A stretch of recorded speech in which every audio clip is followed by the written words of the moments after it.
We continue looking at love languages and especially how we apply them with our children. The second love language that we want to talk about is words of affirmation.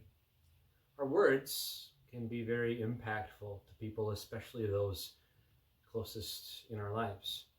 And when we say words, it's not simply the words that we speak, but also very important is the way we speak them, the sound, the tone of our voice, the gentleness of the mood that we reflect, and even the look on our face when we say those words. And so it's easy for us to simply say, I love you, but sometimes those words are hard to grasp. That's a difficult concept, especially for children to understand. And so often we can accompany those words with words of affirmation, to say I love you in different types of ways. One way that we can show words of affirmation is words of affection. This is saying something to show how thankful you are for that person as an individual. God has made us all so wonderful, distinct, and unique that we can show our affection by saying, you have such beautiful hair. I love your smile.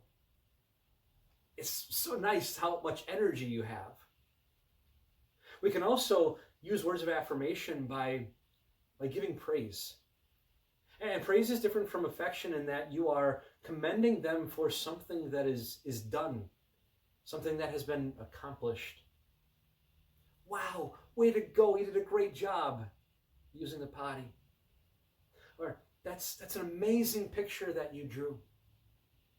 I am so proud of you. You played a wonderful game.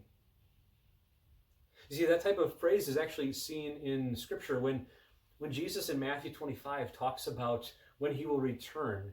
He uses parable as a master going away and leaving talents, money in that case, but talents as it applies to us, talents with his people. And when he comes back, those who used that talent and multiplied and made wonderful use of it are commended.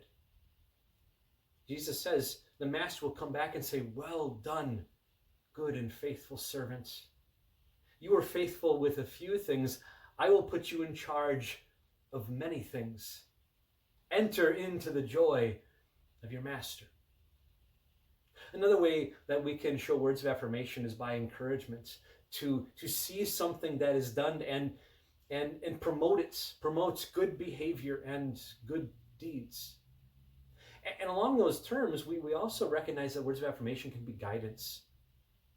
Whether we like it or not, our children are going to be influenced and guided by people in their lives. And if it's not us, we have to realize that it's going to be from others, other sources, from classmates or friends, from other adults, from the media. And so we like to, as parents, give children good guidance. And that guidance should be a positive thing to tell them what they can do and what they should do, because it's so easy to be negative, to say, you can't do this or you can't do that, you shouldn't do this, you shouldn't do that. We can again look to even God in his word, how he in the Garden of Eden gave positive guidance. There's just one negative. He said, you shouldn't eat from the tree, but then there was that positive guidance. He said, rule over the animals, multiply, fill the earth, enjoy my kingdom.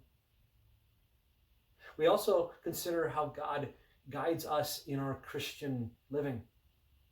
When he gave the law, the 10 Commandments at Mount Sinai, he first told his people, I've already rescued you. I've taken you out of your slavery in Egypt. Now show your love as response by following these commands. Jesus in the Sermon on the Mount begins with the positive. He says, blessed are they that. And then that sermon continues as he tells us as Christians how to live out our faith. Yes, these are all words of affirmation that we can use and apply in our lives and with our children. And again, it's important to recognize how our children feel loved. To discover our children's love language, because it's not always natural for us to do that. And so it's important for us to see and to recognize. So once again, we continue to look at the love languages, and today it's words of affirmation. May God bless you and continue to be with you.